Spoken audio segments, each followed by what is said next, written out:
Hi guys and welcome back. So today I wanted to show you another scrap yarn project which is really quick to make and very simple to follow. Today we'll be using some scrap yarn to make a little keychain or a back clip.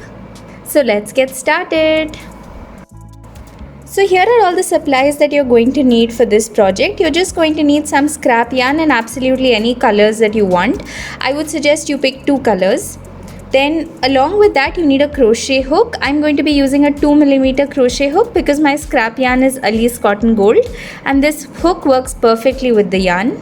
I also have some beads that I picked off Amazon, a darning needle and a pair of scissors. So now for the main part of the keyring, I'm going to be using the mint green. So we're going to start with a slip knot. Make a loop with your yarn. With the tail end, make another one inside of the first, like this. Pick it up and pull. Now just insert your crochet hook and tighten. Now we're going to be starting with a chain of 10. To do a chain, you're just going to yarn over and pull through. That's 1, 2, 3, 4, 5, 6, 7, 8, 9 and 10. Now we're going to be creating a slip stitch into that first stitch. So we're going to be going into that first stitch right here. Insert your hook, yarn over and pull through. So if you see, we've made a tiny little ring. So now you need to make a chain of 3. 1, 2 and 3. And now as we work this, we're also going to be working the tail into it. What that means is when you do your crocheting, keep your tail along with the ring and we'll keep hiding it inside. Now you're going to create 2 double crochets. To do a double crochet, yarn over, insert your hook into the ring, pull up a loop, yarn over, pull through 2, yarn over, pull through 2. One more time. So now we'll be working something called a triple picot. To do that, you'll chain 3, 1, 2 and 3 and into that first chain of the chain 3. So that's 1, 2 and 3. Into that first chain, we're going to be slip stitching. Now you're going to chain 4, 1, 2, 3, 4. And into that same chain wherein we just slip stitched, which is the one right here, again we're going to insert our crochet hook and slip stitch one more time.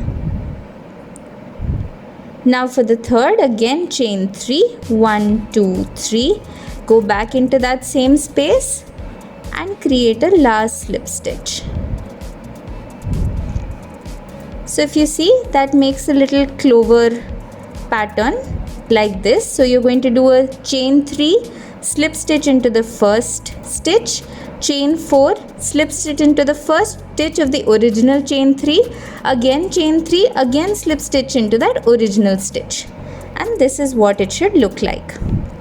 Now we're going to continue with our double crochets. Do 5 double crochets.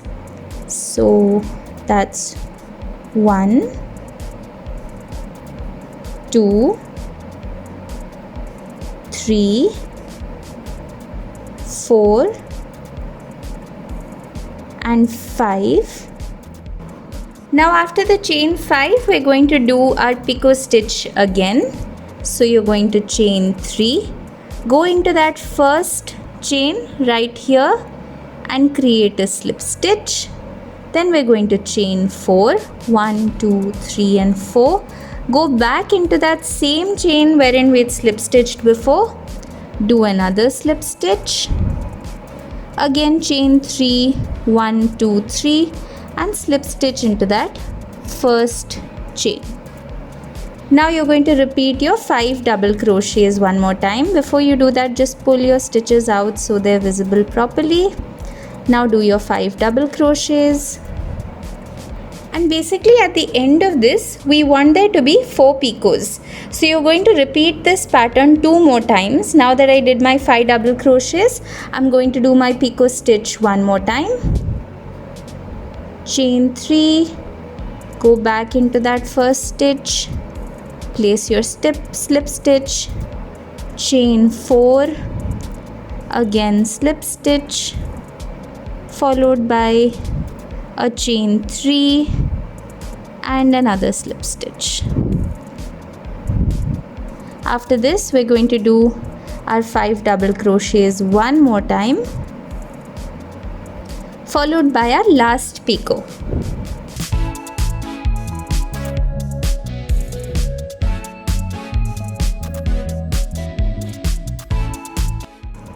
So now once I'm done with my last picot, I'm not going to do 5 double crochets again, because if you remember, we'd started with a chain 3 and 2 double crochets that count for 3.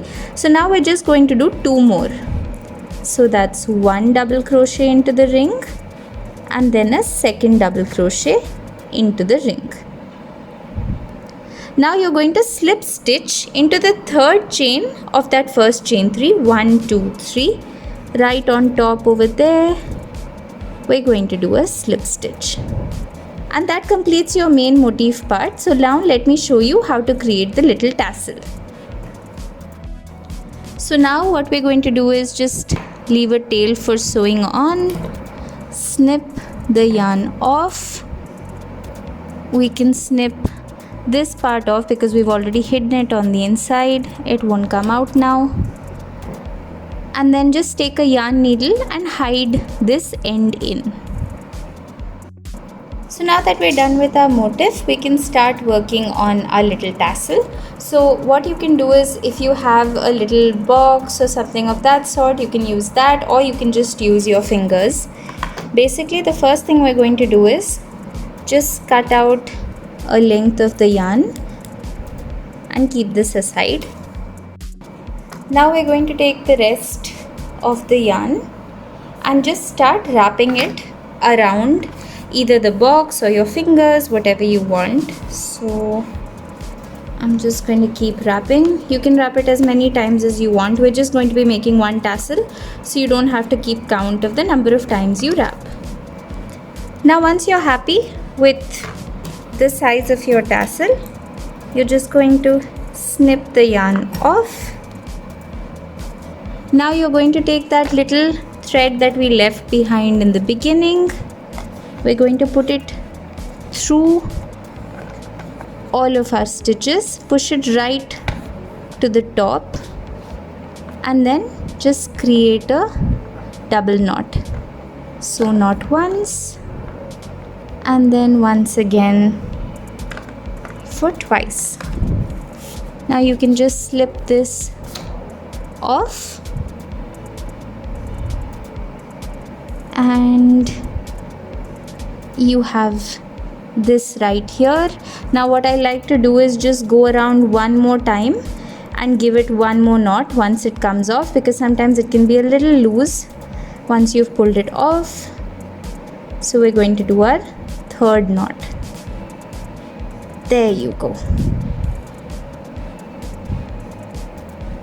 Now if you remember, we started off in the beginning by just starting to wrap our yarn. So we have loose ends like this one. So this is our knot that we added later, and then we have this loose thread from the beginning.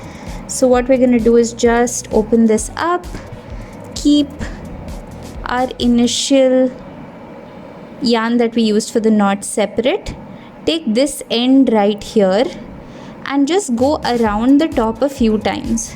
So I'm going to hold all these together, wrap around the top like this a few times, and then just knot it again.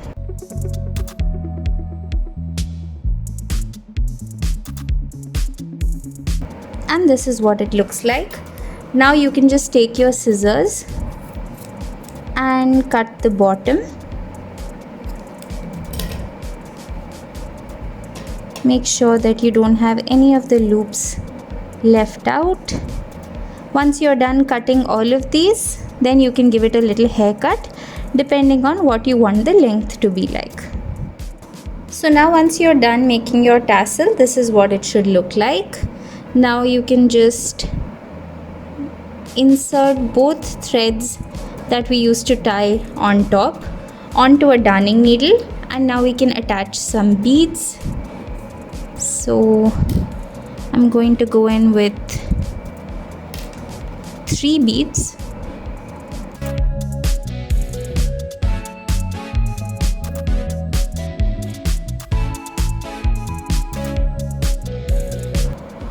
And it looks like this. Now once you're done attaching the beads, you're just going to take your darning needle, put it through any one of the picots of your choice. So we're going to go into that middle one and then just pull the yarn through. So remember, this is double strings that we've attached like that, and then we're just going to create a simple knot. So now once you're done, this is what it looks like. Finally, you can take some of your mint green yarn and just attach the picot on top to your bag charm. Just go a few times in and out to make sure that it doesn't come out later.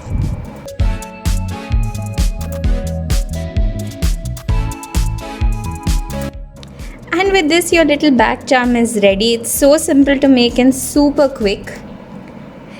I hope you enjoyed the video. If you liked the video, please share it with all your friends and subscribe to my channel. Until next time, bye bye.